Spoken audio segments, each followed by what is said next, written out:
낮고 천한 자를 높이시는 하나님이라는 제목으로 함께 말씀 나누겠습니다. 대림절이 아니라 대림절 넷째 주일입니다. 대림절 촛불 4개가 모두 밝혀졌고 이제 성탄의 촛불을 우리가 기다리게 됐죠. 우리 지난 1일부터 12월 1일부터 우리는 매주 주님의 오심을 기다리면서 말씀을 이렇게 묵상했습니다. 주로 어느 부분을 봤냐면 세례 요한하고 관련된 말씀을 좀 봤죠. 이렇게 보게 된 이유는 세례 요한이 예수님의 오심을 바로 직전에 준비했던 인물이기 때문에 그럴 것입니다. 오늘 본문은 이전 본문보다도 더 앞으로 거슬러 가서 요한이 태어나기 전 아직 뱃속에 있을 때 그때 이야기를 오늘 보겠습니다. 이때는 예수님도 요한보다 6개월 후에 태어났으니까 지금 엄마 마리아 뱃속에 있을 때겠죠. 다. 마리아가 가브리엘 천사로부터 예수를 잉태할 것이다 이렇게 통보를 받습니다. 성령으로 잉태하죠. 이것을 이제 수태고지다 이렇게 얘기합니다. 수태고지. 이렇게 성령으로 임신한 마리아는 엘리사벳을 찾아갔어요. 엘리사벳과 마리아는 친족 관계였습니다.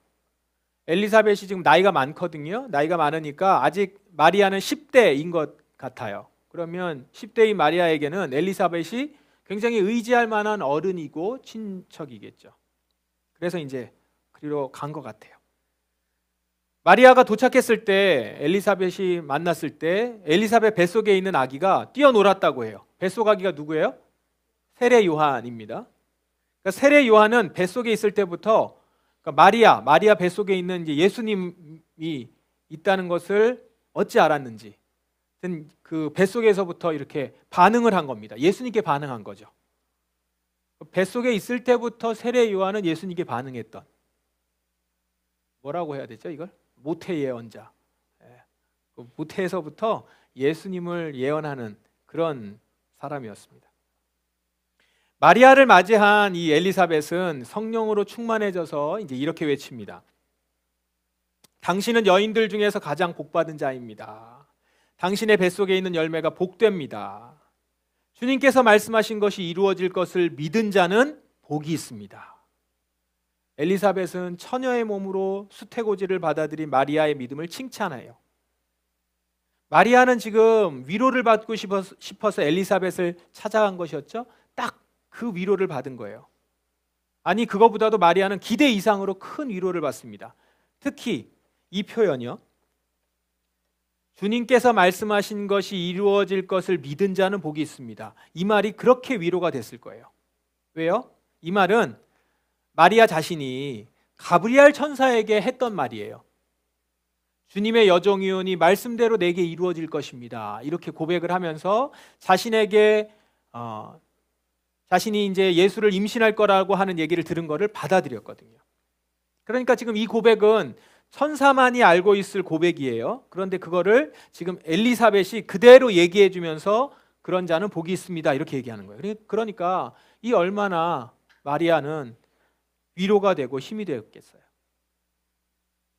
마리아는 지금 엘리사벳의 입을 통해서 하나님께서 자신의 기도를 들으시고 기뻐하셨음을 확인할 수 있었던 것이죠. 내 기도를 들으시고 그렇게 말한 저에게 복이 있다 말씀하시는구나. 마리아를 잠깐 생각해 보세요. 마리아는 너무 외롭고 두려운 상황이었겠죠. 생각해 보십시오. 결혼을 앞둔 처녀가 임신을 했어요. 천사가 예고를 한 것이지만 그 예고는 마리아만 받았습니다. 마리아 혼자 있을 때. 천사가 모든 사람들 앞에 나타나서 자 이제 이 여자가 임신할 건데 성령으로 잉태할 것이다 라고 얘기한 게 아니에요. 그냥 혼자 있을 때 와서 고지한 겁니다. 그러면 사람이 볼 때는 어떻죠? 사람들이 볼 땐? 마리아는 그냥 누군가랑 바람 펴서 임신한 거예요. 마리아가 아무리 자기가 성령으로 임신했다 말한들 그걸 누가 믿어주겠습니까? 그러니까 지금 그 천사의 말을 그대로 받아들이는 것은 마리아는 사람들의 오해와 이제 있게 될 오해와 또 때로는 큰 해를 당할 수도 있을 텐데 그 큰 해를 감수하고 있는 것이죠. 그러니 주님의 여정이오니 말씀대로 이루어집니다. 이 고백은 정말 큰 믿음의 고백입니다. 그래서 성령께서도 엘리사벳의 입술을 통해서 마리아의 그 믿음을 칭찬하신 거예요. 엘리사벳의 이 축복을 듣고 마리아가 기뻐하면서 찬양하죠. 내 영혼이 주님을 찬양합니다. 내 영혼이 나의 구주 하나님을 기뻐합니다. 그것은 주님께서 이 여종의 비천함을 돌보셨기 때문입니다. 이제부터는 모든 세대가 나를 복되다 할 것입니다. 너무 기뻐서 이렇게 찬양을 해요. 그러면 마리아가 주님을 찬양하고 이 하나님을 기뻐하는 이유가 뭐예요? 비천한 여종을 주님께서 돌보셨기 때문이라는 거예요. 온 세상을 구원하시는 하나님의 그 구원 역사가 자신 같은 비천한 자를 사용하셨다는 사실에 감격한 거죠. 자기는 돌아보면, 자신을 보면 화려한 궁전의 왕족도 아니에요. 거룩한 성전의 제사장 가문도 아니에요. 그저 유다 시골 작은 마을에 보잘것없는 사람인데 그런 자신에게 이 놀라운 일이 일어났다는 거예요. 그게 놀라운 거죠. 사실 마리아는 보면은 그녀의 말대로 별 볼 일 없는 그런 집안 배경으로 출신 성분 자체가 세상적 기준으로 보면 별 볼 일 없는 건 맞아요. 명성도 없어요. 권력도 없어요. 그저 가난한 집안에 뭐 하나 내세울 것 없는 어린 10대입니다. 이런 점은 마리아뿐만 아니라 이제 남편이 될 요셉도 마찬가지였죠. 요셉은 베들레헴 시골의 가난한 목수 청년이었습니다. 미가서에는 이런 예수님의 가족에 대해서 이렇게 예언이 되어 있죠. 그러나 너 베들레헴 에브라다야. 너는 유다 족속들 가운데 가장 작은 마을이지만 너에게서 이스라엘을 다스릴 지도자가 나를 위해 나올 것이다. 에브라다는 베들레헴의 옛 이름입니다. 미가 선지자는 지금 이스라엘을 다스릴 지도자가 유다 족속들 가운데도 가장 작은 마을 베들레헴에서 나올 것이다 라고 예언한 것이죠. 그러니까 예수의 아버지 요셉 집안도 뭐 별 볼 일 없는 작은 마을의 그냥 집안이었던 거죠. 이런 집안이에요. 마리아는 이런 가운데 자신을 하나님께서 기뻐하시고 자신에게 복을 주신 것에 대해서 기뻐하며 찬양하는 겁니다. 나머지 마리아 찬양도 한번 더 읽어봅시다. 주님의 자비하심은 하나님을 두려워하는 자에게 대대로 있을 것입니다. 주님은 강한 팔로 권능을 행하시고 마음이 교만한 자를 흩으셨습니다. 하나님은 왕들을 왕자로부터 끌어내리시고 낮고 천한 사람들을 높이셨습니다. 굶주린 사람들을 좋은 것으로 채우시고 부자를 빈손으로 돌려보내셨습니다. 이 찬양의 마리아 찬양의 핵심이 뭐예요? 하나님은 마음이 교만한 왕들을 흩으시고 주님을 두려워하는 천한 사람들을 높이시는 분이라는 거죠. 보세요. 하나님이 중요하게 보시는 거하고 세상이 중요하게 보는 것이 이렇게 다릅니다. 세상은 어떤 사람을 높게 평가합니까? 높은 지위에 있거나 재물이 많은 부자들을 최고로 여기죠. 우리가 흔히 보는 저널이나 잡지에 나오는 맨 앞에 나오는 사람들, 표지 화면에 나오는 사람들을 최고로 여겨요. 그런 사람들을 놓는 거죠 또. 하지만 하나님은 그런 외적인 것이 아니라 그 사람 안에 있는 하나님을 두려워하는 마음, 그것이 있는 사람, 자신에 대해서 낮은 마음이 있는 사람, 그것을 가장 중요하게 여긴다라는 겁니다. 세상은 높은 직위나 큰 부를 가진 사람을 칭송하지만 하나님은 주님을 두려워하는 낮고 천한 사람을 높이신다는 것이죠. 물론 직위가 높고 큰 부를 가진 사람이 하나님을 두려워하고 마음이 겸손할 수 있어요. 뭐 요셉이라든가 욥이 그랬죠. 하지만 보세요. 그런 일들은 드물어요. 일반적이지 않아요. 대개는 지위가 높고 부자이면 그 마음이 교만에 빠지거나 쉽게 겸손한 마음을 갖기가 쉽지 않습니다. 참 어려운 것이죠. 그러므로 여러분, 하나님이 이런 분이심을 지금 알고 있는 우리는 이제 어떻게 살아야 되겠습니까? 우리의 외적인 위치가 대단하지 않다고 해서 위축돼서 살 필요 없어요. 나보다 높은 사람, 더 가진 사람들과 비교해서 열등감에 빠질 필요 없어요. 그런 외적인 것들은 우리의 존재를 규정하는 것들이 아니라 그냥 우리의 사명에 필요한 것들이에요. 우리가 가진 직위나 돈은 우리가 주님의 일을 행하는 도구일 뿐이지 그것들이 우리의 존재 가치를 결정하는 것이 아니라는 것입니다. 세상이 우리를 어떻게 평가하든지 그것과 상관없이 하나님은 우리의 존재 자체를 기뻐하시고 우리 한 사람 한 사람을 사랑하신단 말입니다. 노숙인 사역을 하는 한 사역자는 노숙인 한 분 한 분을 이름을 불러가면서 그냥 아저씨 아저씨 이렇게 안 하고 한 분 한 분 이름을 불러가면서 이렇게 복음을 선포한다고 해요. 세상이 무엇라고 평가하든 하나님께서는 여러분 한 사람 한 사람을 그 이름을 불러가면서 그 여러분을 사랑하시며 각자의 굴곡진 삶에 함께 하시고 그 이야기를 귀히 여기십니다.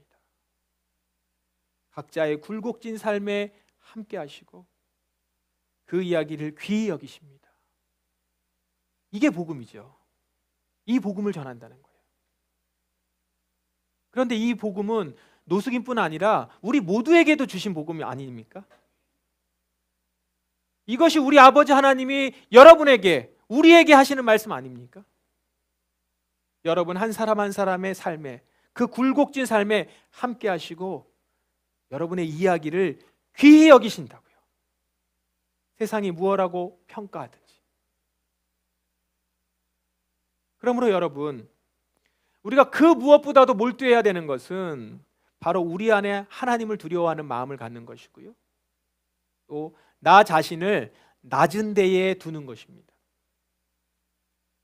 힘 있는 사람을 두려워하면서 어떻게든 그들의 눈에 들고자 애쓰지 마시고 보이지 않지만 분명 살아계셔서 지금도 모든 권세를 통치하시고 우리 가운데 계시는 여호와 하나님 한 분만을 오롯이 두려워하시기 바랍니다. 돈 좀 벌었다고, 좀 살만해졌다고 우쭐해서 못 가진 자, 못 배운 자를 무시해서는 안 됩니다. 절대 그런 마음을 조금이라도 가지면 안 돼요. 하나님은 그런 교만한 사람을 정말 싫어하세요. 왜냐하면 교만과 거짓은 모두 사단 마귀에게서 나온 것이기 때문입니다. 20년 전쯤에 이건 저에게도 부끄러운 좀 일화긴 한데요. 서울에서 제가 부교육자 생활을 할 때입니다. 당시 대통령이 노무현 대통령이었어요. 교회의 50대 후반의 여집사님인데 50대 후반, 이제 60대 바로 전에 그 여집사님인데 그분하고 이야기를 하다가 이제 대통령 얘기가 나왔습니다. 한참 모든 사람이 노무현 대통령을 욕할 때 무슨 일만 생기면 더우면 대통령 때입니다. 추우면 대통령 때입니다. 다 이럴 때. 근데 이분은 정말로 이렇게 화가 나가지고 열받아서 이제 입에 거품을 물고 말하는 거예요.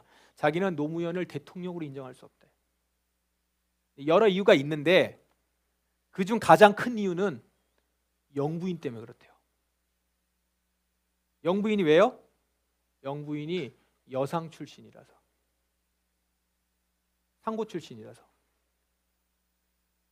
어떻게 여상 출신이 영부인이 될 수 있냐고요. 그 얘기를 아주 그냥 너무 열받아서 진짜로 자기는 그걸 용납할 수 없다는 거예요. 근데 그분만 그렇게 생각했을까요? 아니요. 그 비슷한 얘기 많이 들었고 많은 사람들이 그렇게 비슷하게 생각했어요. 기분 나빠하고. 많은 사람들이 대통령하고 영부인의 학력을 가지고 되게 많이 무시했습니다. 그 당시에.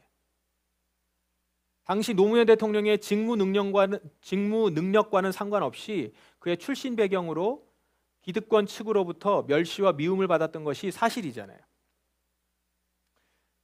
지금도 그렇지만 당시에도 대한민국 기득권은 강남 8학군, 경기고, 서울대 이런 사람들이 가지고 있었어요. 그렇게 해야 지도자, 군이라고 얘기를 했죠. 그에 비해서 노무현 대통령은 건설 노동자 출신, 검정고시, 가난한 인권 변호사 출신이었습니다. 그러니까 기득권층하고는 이력과는 거리가 한참 멀었어요. 그런 사람들하고 이렇게 교류하지도 않았고 20년이 지난 지금 조금은 나아졌다고 하지만 여전히 적지 않은 사람들이 사람의 실력이나 어떤 도덕성보다는 그런 껍데기에 주목하는 것 같아요. 지금도. 여전히 강남 8학군, 서울 법대 출신, 이런 것으로 그 사람의 도덕성이나 실력을 가늠하려고 하잖아요. 그런데 보세요. 지금 그러다가 어떻게 됐습니까?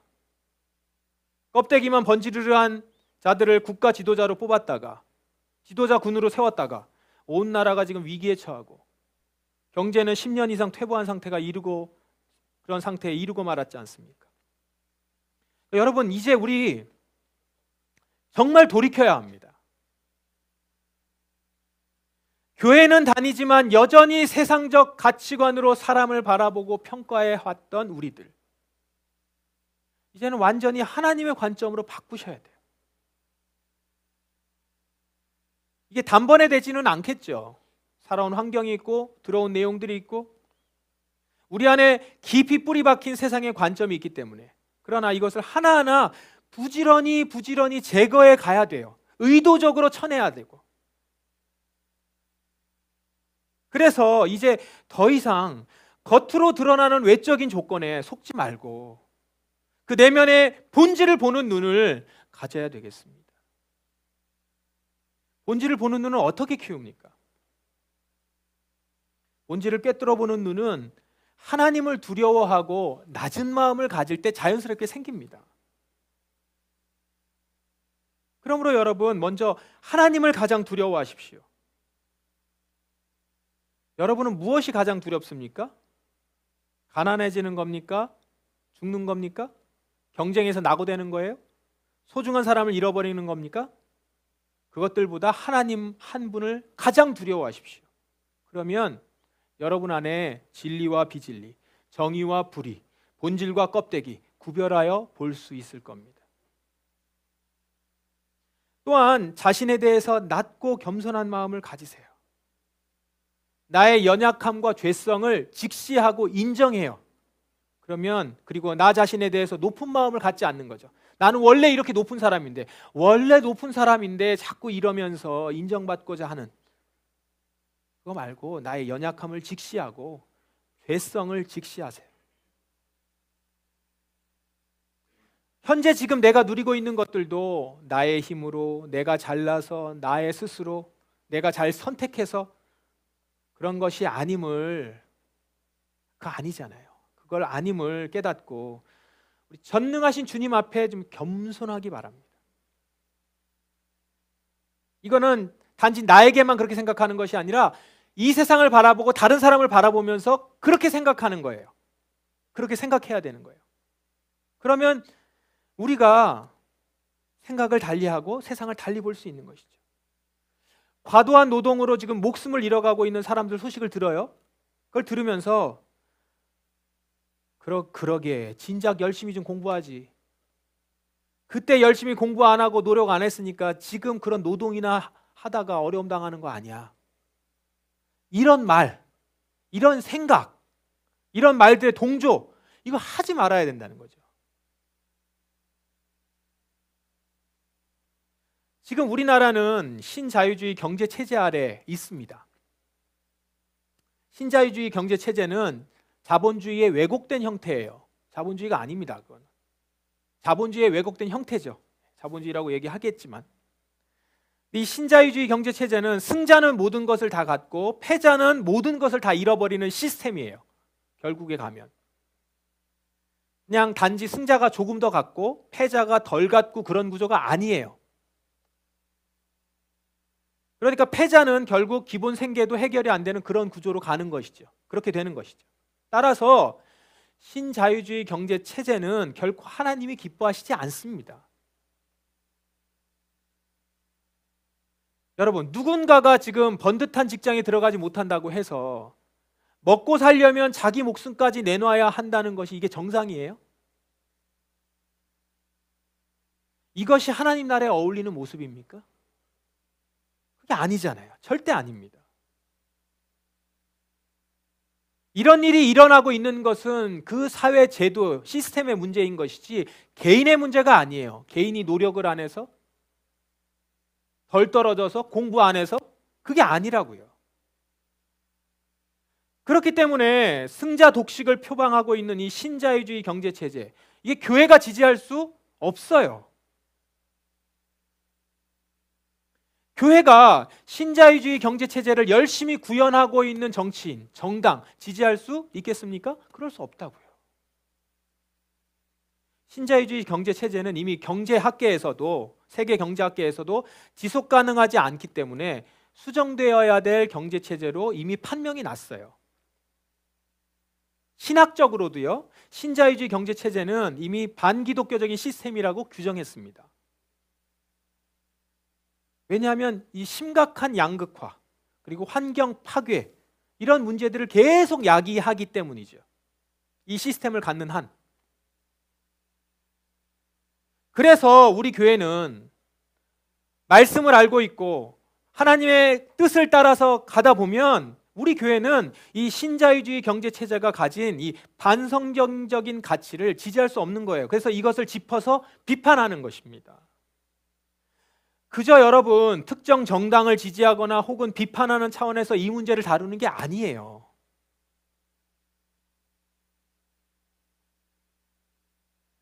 여러분, 하나님의 역사는 높고 힘 있는 곳이 아니라 낮고 비천한 곳에서 일어납니다. 오늘 마리아에게 그렇게 일어났듯이요. 성전에 있는, 아니면 궁궐에 있는 누군가에게 가브리엘 천사가 가지 않아요. 하나님의 역사는 높고 강력한 힘이 있어 보이는 그런 곳에서 일어나지 않습니다. 하나님의 역사는 비천하지만 전능하신 하나님을 두려워할 줄 아는 낮은 마음을 가진 자들에서, 그 가운데서 일어납니다. 예수님이 태어나신 곳이 왕궁이 아니라 구유였다는 것을 기억하십시오. 하나님께서는 낮고 천한 사람을 통해서 일하십니다. 하나님은 결코 높은 마음으로 자기를 과신하는 사람들을 쓰지 않습니다. 오히려 그런 자들은 하나님이 끌어내리십니다. 우리 주님은 굶주린 사람들을 좋은 것으로 채우시고 부자를 빈손으로 돌려보내시는 자비하신 하나님이십니다. 낮고 천한 사람들을 높이시고 마음이 교만한 자들을 흩으시는 하나님이십니다.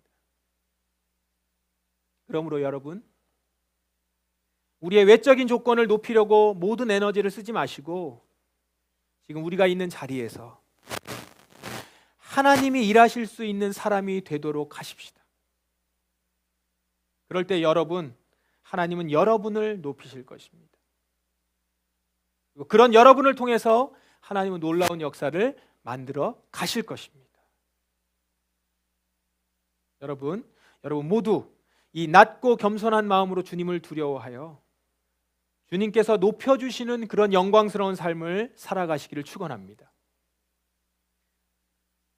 우리 교회 역시, 우리 이 공동체 역시 사회의 그늘진 곳에 있는 낮고 비천하다라고 말을 하는 그들을 찾아가서 그곳에서 일하시는 주님을 목도하는 그런 공동체가 되기를 간절히 바랍니다. 주님이 기뻐하시며 주님께 위로를 얻고 복을 얻는 저와 여러분 되기를 주님의 이름으로 축원합니다. 기도하겠습니다. 다 같이 기도하십시다. 주님, 당신은 굶주린 사람들을 좋은 것으로 채우시고 부자를 빈손으로 돌려보내시는 분이십니다. 낮고 천한 사람들을 높이시고 마음이 교만한 자들을 흩으시는 분이십니다. 오늘도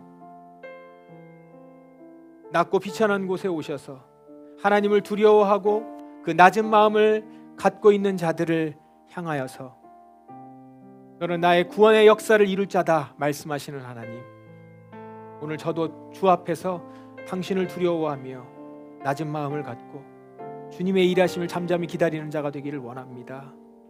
주여, 제게 오셔서 저를 통하여 일하여 주시옵소서. 세상적인 관점이 아닌 하나님께서 내게 주시는 마음으로 살아갈 수 있는 제가 되길 원합니다. 주님 앞에 나아가시면서 우리의 생각이, 우리의 여전히 찌꺼기같이 남아있는 이 세상적인 관점들이 제거되고 주님의 시선으로, 주님의 마음으로 가득 채워지길 원하는, 이렇게 그것을 소망하며 이 시간 같이 기도하겠습니다. 기도하시겠습니다. 하나님 아버지, 우리가 주님 앞에